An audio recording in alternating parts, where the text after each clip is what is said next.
केंद्र सरकार देश में कृषि विकास को गति देने के लिए मिशन मोड पर काम करे। इसी संदर्भ में संघ राज्य क्षेत्रों का एक दिवसीय सम्मेलन आयोजित किया गया। सम्मेलन में बोलते हुए केंद्रीय कृषि एवं किसान कल्याण मंत्री नरेंद्र सिंह तोमर ने कहा कि केंद्र प्रेरित योजनाओं का ज्यादा से ज्यादा फायदा देश के अन्नदाता को मिले, इसके लिए इसके संघ राज्यों को मिलकर काम करने की जरूरत है। पेश हमारे संवाददाता ओपी यादव की एक खास रिपोर्ट। देश के अन्नदाता की तरक्की और आर्थिक विकास हमेशा से केंद्र सरकार की नीतियों के केंद्र में रहा है।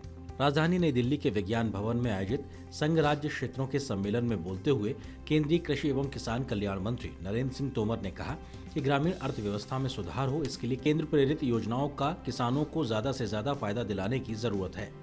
मंत्री ने कहा कि केसीसी और पीएम किसान सम्मान निधि जैसी योजनाओं की पहुंच पात्र लाभार्थियों तक हो, ये सुनिश्चित करने की जरूरत है। 100% पैसे का उपयोग हो, पात्र व्यक्ति तक योजनाओं का लाभ पहुँचे। केसीसी का विषय और पीएम किसान का, ये दो विषय ऐसे हैं कि थोड़ा सा हमारे टीम को मेहनत करना पड़ेगी और अगर परिश्रम होगा तो निश्चित रूप से इसमें सफलता हम लोगों को मिलेगी ही।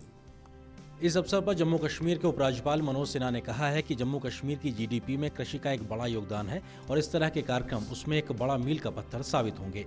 एग्रीकल्चर और हॉर्टिकल्चर जम्मू कश्मीर के जीडीपी में मोटे तौर पर 12% से ज़्यादा का योगदान दे रहा है और लगभग 70% आबादी हमारी उस पर आश्रित है। एक लक्ष्य लेकर के हम सब काम कर रहे हैं कि इसको 20% कैसे बढ़ाया जाए।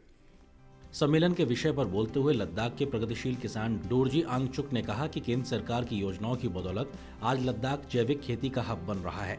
आने वाले दिनों में घाटी में लहलहाती खेती की बयार देखने को मिलेगी। अभी जो लद्दाख को मोदी जी ने एक सपना देखा सर, ये कार्बन न्यूट्रल बनाना है और ऑर्गेनिक बनाना है। उस क्षेत्र में यूटी लद्दाख बहुत काम कर रहा है और हमारे हिल काउंसिल भी, तो उन सबको जल्दी जल्दी अचीव करने के लिए सारे डिपार्टमेंट को पूरी तरह तैयारी करना होगा। गौरतलब है कि केंद्र सरकार देश के किसानों की आर्थिक तरक्की सुनिश्चित करने के लिए लगातार काम कर रही है। इसी दिशा में 1 लाख करोड़ रुपए का एग्री इंफ्रा फंड बनाकर न केवल कृषि क्षेत्र के संस्थागत विकास पर ध्यान दिया जा रहा है, बल्कि डिजिटल तकनीक के अलावा अन्य योजनाओं के सहारे किसानों को जोड़कर उन्हें आत्मनिर्भर बनाने का भी काम किया जा रहा है। केंद्र शासित प्रदेशों में कृषि और किसान कल्याण से जुड़ी केंद्र प्रेरित योजनाओं को लेकर राजधानी नई दिल्ली में एक दिवसीय समीक्षा बैठक का आयोजन किया गया।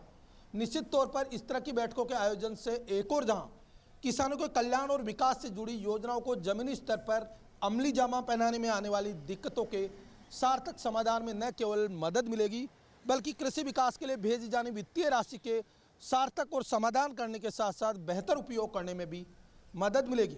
मेरे सहयोगी कैमरामैन कुमार दत्ता के साथ में OP Yadav, DD news, Delhi.